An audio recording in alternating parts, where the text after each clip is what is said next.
مشاهدينا، للحديث أكثر عن وتيرة الهجمات الاحتلال التركي على مناطق شمال وشرق سوريا وازديادها ينضم إلينا عبر السكايب الأستاذ نواف خليل، مدير المركز الكردي للدراسات. أستاذ نواف، مرحبا بك على شاشة روجافا. أهلا بكم. أستاذ نواف، تركيا صعدت من هجماتها على مناطق شمال وشرق سوريا في الآونة الأخيرة واستهدفت البنى والمنشآت الحيوية.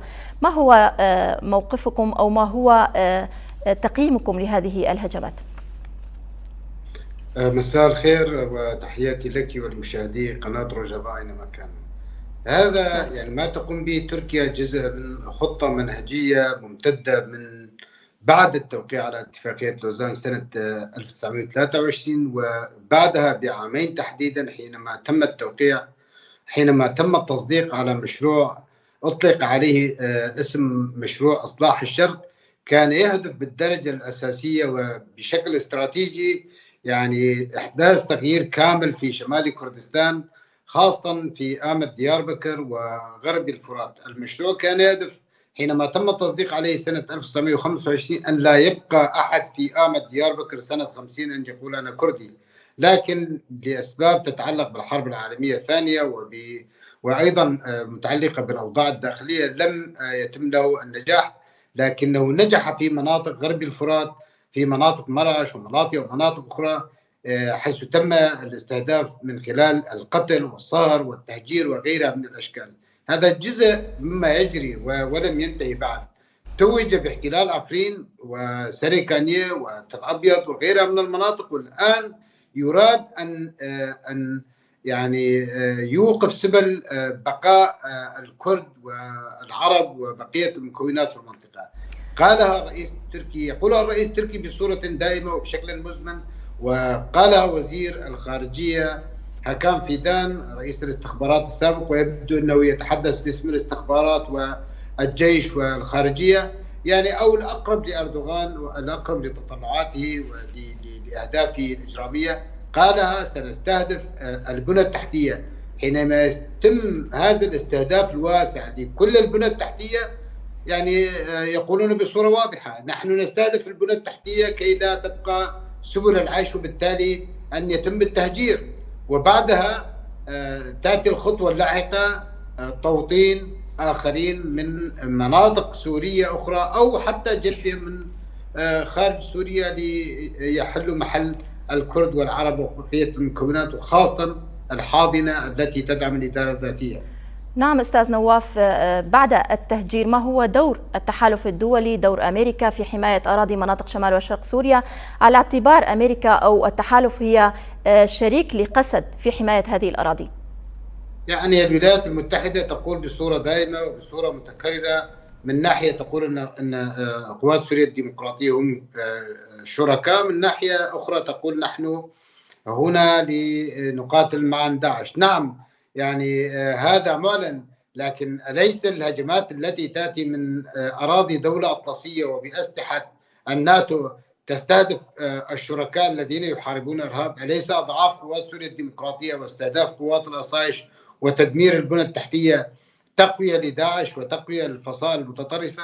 دعيني أقول بوضوح، يعني في الدول الغربية في العالم الغربي يعني ليس ربما كما يتصور البعض في شمال في روجافا وشمال شرق سوريا، لا تصلهم يعني ربما 1% من الحقائق التي نعرفها ونتابعها. يعني هذه المناظر التي نشاهدها الآن ويشاهدها المشاهد يعني لا تصل للمشاهد الغربي. علينا التفكير بطريقة مختلفة، كيف يمكن أن تصل هذه ما تقوم به قوات الاحتلال التركي إلى العالم الغربي، إلى الشعوب الغربية، إلى الأصدقاء في كل مكان في العالم، إلى داعمي الإدارة الذاتية، وأيضا طرق مختلفة للضغط على الولايات المتحدة. منها يعني قبل أيام كان هناك احتجاج أمام أحد المقرات الأمريكية، مقرات العسكرية الأمريكية في يرملان. أنا أقول يجب أن يعني لو قيد لي، لو سئلت سأقول أتمنى أن نشاهد يعني مئات الآلاف أمام القواعد الأمريكية يقولوا لهم إن حلفائكم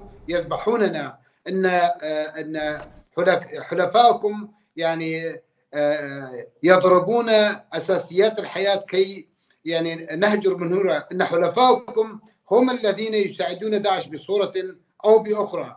يعني هذه ربما تؤثر على الأقل تكون لها دور أكبر لدى البنتاغون. نعرف موقف وزارة الخارجية الأمريكية السلبي والسيء بشكل عام منذ بدء الأحداث، لكن المسألة الأساسية باعتقادي استخدام أدوات جديدة يعني لم يتم استخدامها قبل الآن بصورة قوية وفعالة. مثل ماذا أستاذ نواف الأدوات الحديثة التي تتحدث عنها؟ مثل ماذا؟ دور القوى السياسية أيضا داخليا وخارجيا، لا يوجد أي دور للقوى السياسية مثل حكومة دمشق، لا سيما أن كان هناك إصابات في صفوف قواتها. حكومة إقليم كردستان لم تبدي أي موقف، لا سيما الهجمات تزامنت على مناطق السليمانية ومناطق حكومة إقليم الكردستان. حتى بيانات خجولة لم تصدر من أي من تحالف دولي أو من أي من قوى السياسية في المنطقة وفي خارجها. يعني دعيني أبدأ بقوى أخرى، دعيني أبدأ بقوى التي تتشكل منها الإدارة الذاتية. يعني أود أن أقول لهم بوضوح أن يأتي 30 حزب أو أكثر لقراءة بيان ومن ثم ينفض الجمع، هذا لا يكفي على الإطلاق. أليست لدى القوى التي تتشكل منها الإدارة الذاتية ممثلين في الخارج؟ أليس لديهم يعني تأييد شعبي يمكن من خلاله أن يعقدوا اجتماعات لأنصارهم كي يكونوا في صورة وضع أن يتحركوا في الدول الأوروبية الكثيرة؟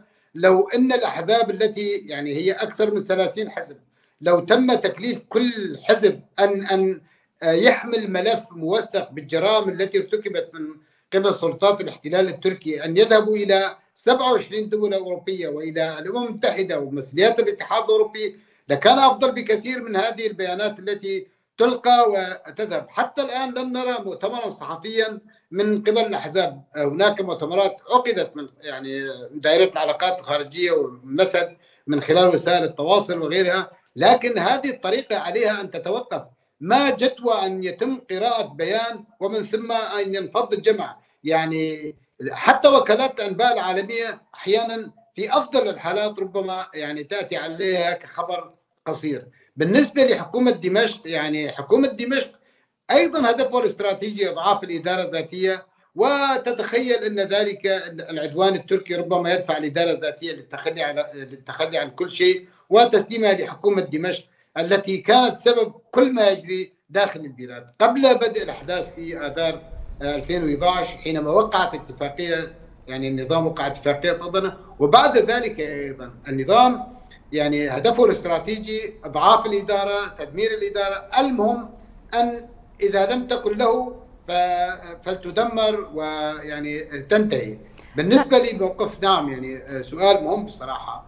موقف حكومة إقليم كردستان يعني لا يوجه النقد فقط إلى الحزب الديمقراطي الكردستاني، إنما إلى الأحزاب المشكلة للبرلمان وإلى الاتحاد الوطني وإلى حركة تغيير، إلى حركة جوران وإلى كل الأحزاب. يظهر علي بابير وغيره يدعون الشباب الكردي للتضامن مع الفلسطينيين، ونحن نتضامن مع كل شخص في هذا الكون يمكن يتعرض للأذية سواء على الصعيد الشخصي أو المجتمعي أو الوطني. لكن أليس حريا به وبغيره من الأحزاب أن يتضامنوا مع أبناء جلدتهم وهم يتعرضون للقصف والبوت؟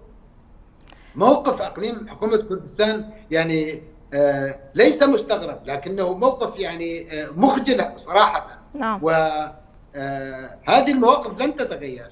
أتساءل يعني الشعب الكردي أيضا في أقليم كردستان العراق وأعلم ظروفه وربما مصاعبه، لكن هذا لا يعني أن يغض النظر عما يجري. بالدرجة الأساسية أنا برأيي النقد يوجه إلى الاتحاد الوطني الكردستاني وحركة جوران وغيرها من الحركات، لأن الحزب الديمقراطي الكردستاني يقولها بصراحة: علاقاتنا استراتيجية مع تركيا، هكذا بكل صراحة يعني وعلى رؤوس الأشهاد. وربما لا يجرؤ البعض أن يتوجه بالنقد إلى الحزب الديمقراطي رغم كل ما قاله أردوغان أبان الاستفتاء سنة 2017. يعني يعلن موقفه بشكل تبدأ من الإدارة الذاتية والقوى المشكلة للإدارة الذاتية وحتى الأحزاب الغير موجودة في الإدارة، البعض منها، وأنا هنا لا أتحدث عن المنضوين تحت راية الائتلاف، يعني أتحدث عن أحزاب أخرى أيضا هي أيضا البعض منها حتى تبرر العدوان بطريقة ربما ساذجة. نعم. أستاذ نواف، أنتم كمركز هل لديكم مساعي أو جهود معلنة أو غير معلنة أو التواصل مع جهات دولية أو أممية للدعوة للوقوف من هذه الهجمات أو الحد منها؟ أعمال المركز تتركز بالدرجة الأساسية عقد الورشات، المؤتمرات الصحفية، تقديم الإحاطات للجهات المعنية سواء السياسية أو الحقوقية أو البحثية. نحن وغيرنا من المراكز هذا هو عملنا، لكن لأن حالتنا يعني نحن كحالة يعني كشعب وكتجربة في حالة استثنائية، يعني نسعى من خلال ما نملكه من أدوات سواء على صعيد علاقات المركز أو حتى على الصعيد الشخصي، نحاول أن نقوم بكل شيء وأي شيء يعني ربما يخفف من حالة العدوان ويساهم في وقف هذا العدوان. عمل المركز كما قلت يعني يتلخص في البحث والدراسة وتقديم الإحاطات والاستشارات، وربما يعني أحيانا أيضا نقوم بعقد المؤتمرات الصحفية كما فعلنا قبل يومين حينما نظمنا مؤتمرا صحفيا شارك فيه أكثر من 50 أو 60 شخص من الصحفيين الغربيين والنشطاء الكرد وغيرهم. نظمناه للسيد بدران جياكورد الرئيس المشارك لدائرة العلاقات الخارجية، وأيضا نعقد المؤتمرات داخل المركز لعموم السوريين، ونحاول يعني إيصال كل المعلومات التي نتوفر عليها إلى الجهات المعنية سواء الحقوقية أو الإعلامية. نعم، أستاذ نواف خليل مدير المركز الكردي للدراسات، شكرا لك على هذه التفاصيل. شكرا.